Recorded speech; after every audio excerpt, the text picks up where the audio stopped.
नमस्कार. तर मी आशा आता माझ्या चॅनलवरती सर्वांचं स्वागत आहे. तर माझ्या चॅनलवरती तुम्हाला रेसिपीज आणि माझ्या आयुष्यामध्ये जे घडलं आहे आणि जे घडत आहे त्यावर व्हिडिओ असणार आहे. त्यासाठी व्हिडिओ कंटिन्यू करा. चॅनलवरती नवीन असेल तर सबस्क्राईब नक्की करा. तर 2 वर्ष झाले आता वडील एक्सपायर झालेले. जेव्हा वडील एक्सपायर झाले त्यांना म्हणजे अचानक काय झालं काही समजलंच नाही.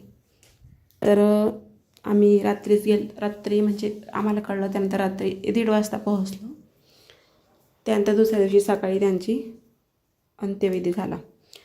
तर तिथे मी 13 दिवस राहिले. खूप खेडगाव असल्यामुळे तिथलं पाणी मला काही सूट होतच नव्हतं. 13 दिवस मी अक्षरशः म्हणजे आजारीच होते आणि टेन्शन डिप्रेशन.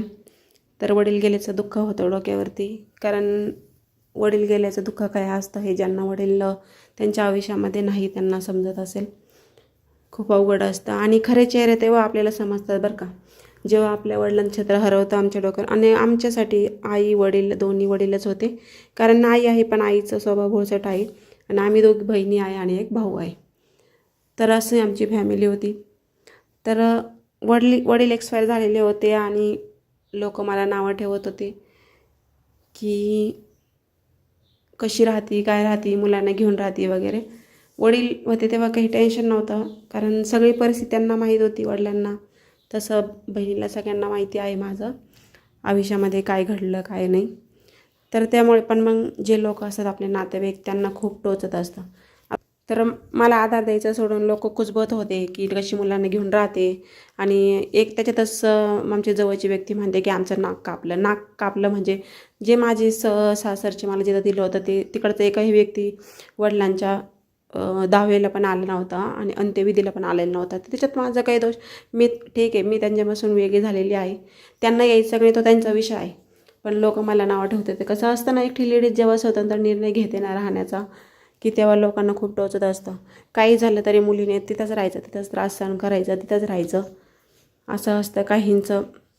पण मग आजकाल तसं राहिलेलं नाही आहे, कारण की कोणतीही लेडीजची सहनशीलता जेव्हा संपते तेव्हा ती अशा निर्णय घेत असते. कोणाला कोणाचं घर तोडायचं हौस नसते.